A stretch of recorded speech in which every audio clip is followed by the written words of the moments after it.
رد على أسئلة أحد المتابعين.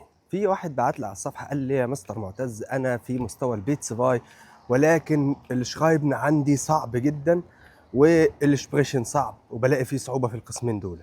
تعال أقول لك إزاي تحسن الشرايبن بتاعك وتحسن الإشبريشن بتاعك. الشرايبن تبدأ بإنك أنت تتعلم قصص أطفال، يعني هتجيب كتاب قصص أطفال وتقراها وتكتب تحت كل صفحة بريف صغير مختصر انت فيه اتعلمت ايه، يعني 3-4 جمل. وشوية بشوية تشتري كتب تكون اكبر شوية للبالغين وتحسن مهارة الكتابة بتاعتك. اما بالنسبة لمهارة الاسبريشن ففي ابلكيشنز كتير، من ضمنهم ابلكيشن اسمه هالو توك.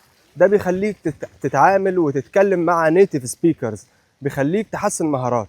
تالت حاجة انا هقول لك عليها لازم تعملها في مهارة الاسبريشن، انك لازم تدور على حد بيشاركك نفس الهدف، ولازم تدور على حد بيتكلم معاك ألماني وتقعد تتكلم معاه ألماني. حتى لو هتتكلم وتغلط في الأبجين اسكان بروبليم، مفيش مشكلة. يعني انك ترتكب اخطاء لغوية مفيش مشكلة، لان من الاخطاء دي هي اللي هتعلمك. فلو عجبك الفيديو حسيت انك استفدت اعمل لايك، شارك الفيديو ده مع حد ممكن يستفاد وعنده مشكلة في الاشرايبن وفي الاشبريشن.